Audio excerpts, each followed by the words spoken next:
bagaimana sholat kita ketika lupa tahiyat atau rakaat. Tentu berbeda antara lupa tahiyat dengan lupa rakaat. Ya, pertama kita ketahui bahwasanya kalau kita menjalankan sholat, ada hal-hal yang diwajibkan dalam sholat kita. Kalau kita lakukan, kita tinggalkan dengan sengaja, maka sholat kita batal. Adapun kalau kelupaan, tidak sengaja, maka ada yang disyariatkan dalam Islam, yaitu kita lakukan sujud sahwi. Pertama, kalau yang kelupaan misalnya tahiyat, tahiyat awal, seperti dalam pertanyaan ini, maka tahiyat awal ini termasuk kewajiban dalam sholat yang bisa digantikan dengan sujud sahwi. Jadi ada orang yang melaksanakan sholat, misalnya sholat zuhur atau asar, atau isya atau maghrib, termasuk yang ada tahiyat awalnya. Ketika sudah rakaat kedua harusnya dia duduk tahiyat pertama, tapi dia langsung berdiri, kelupaan. Maka di akhir sholatnya, karena ada yang masih kurang, setelah dia laksanakan misalnya sholat maghrib, sudah rakaat ketiga, dia sudah duduk tahiyat akhir, dia sudah baca semua bacaan tasyahud. Ketika mau salam, sebelum dia salam dia sujud dua kali dulu. Dia baca lagi Allahu Akbar, sujud. Bacaannya sama dengan bacaan sujud, ya, Subhana Rabbiyal A'la. Kemudian Allahu Akbar lagi dulu di antara dua sujud. Bacaannya sama dengan bacaan biasa. Kemudian dia sujud lagi yang kedua, kemudian bangkit langsung mengucapkan salam. Itulah sujud sahwi yang tadi menambal kelupaan dia melakukan tahiyat awal. Taib, sekarang kalau dia lupa rakaat. Orang yang melaksanakan sholat duhur misalnya. Ketika di rakaat yang ketiga, dia ragu-ragu apakah dia rakaatnya sudah 2 rakaat atau 3 rakaat. Tentu maksudnya kalau ragu di sini, ragunya di yang ketiga karena 2 dia sudah yakin pastinya kan? Sudah yakin dia 2. Cuman apakah sudah yang ketiga sekarang atau masih yang kedua? Taib.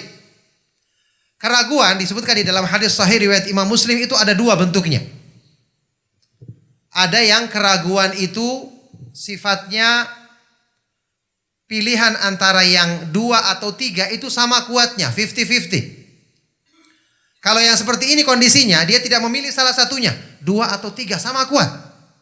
Dalam pikirannya tidak ada yang dia cenderung padanya. Maka ini kata Nabi SAW, "Falyabni alal yakin." Dia membangun di atas yakin, yaitu pilih yang paling sedikit. Karena kalau ragu-ragu 2 dan 3, itu yang 2-nya sudah yakin.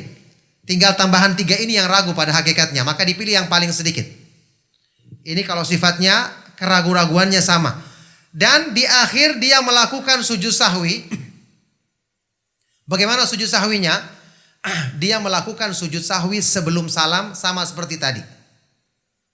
Ketika dia sudah baca tahiyat terakhir, sebelum dia mengucapkan salam, dia sujud sahwi 2 kali, baru terakhir dia mengucapkan salam. Tanpa tahiyat lagi, karena tadi tahiyatnya sudah ya. Ada kondisi yang kedua juga disebutkan dalam hadis sahih riwayat Imam Muslim. Orang yang ragu tentang rakaatnya, tapi dia memilih salah satu, dalam artian ada kecenderungan dalam pikirannya. Kayaknya saya tadi 2 rakaat. Atau kayaknya dia sudah 3 rakaat. Kalau yang seperti ini kata Nabi SAW, "Falyataharras shawab." Hamba ini memilih yang dia cenderung padanya. Setelah itu, cara sujud sahwinya adalah disempurnakan dulu sholatnya, salam dulu dia, baru sujud sahwi 2 kali. Baru sujud sahwi 2 kali, nanti ditutup dengan salam lagi. Ala kulli hal, saya ingin dulu sebutkan kaidah umum ya, sujud sahwi itu kita lakukan sebelum salam atau sudah salam boleh-boleh saja. Untuk semua kelupaan. Untuk semua kelupaan, akan tetapi nanti masalah penempatan sujud sahwi sebelum atau sudah salam itu berhubungan dengan keutamaan. Berhubungan dengan keutamaan, ada yang lebih utama dilakukan sebelum salam, ada yang lebih utama dilakukan setelah salam. Kalau kondisinya tadi, ya kalau dia bisa memilih salah satu atau ada yang dia cenderung kepadanya, maka dia melakukan sujud sahwinya setelah salam. Bagaimana kalau orang lupa rakaatnya? Misalnya dalam sholat berjamaah atau sholat sendirian, terus ada yang ingatkan. tadi kamu sholatnya baru 3 rakaat, padahal sholat duhur, dia sudah salam. Apa yang harus dilakukannya? Ya, dia harus menambah rakaat tadi. Karena kelupaan rakaat ini tidak bisa ditambal dengan sujud sahwi saja. Ketinggalan 1 rakaat, ini banyak kewajiban dan rukun di dalamnya. Meskipun dia sudah salam, diingatkan ada yang kelupaan, dia langsung bertakbir lagi, Allahu Akbar, tambah 1 rakaat yang kelupaan. Kemudian setelah itu dia mengucapkan salam, baru sujud sahwi 2 kali, baru salam lagi. Itu caranya. Nah,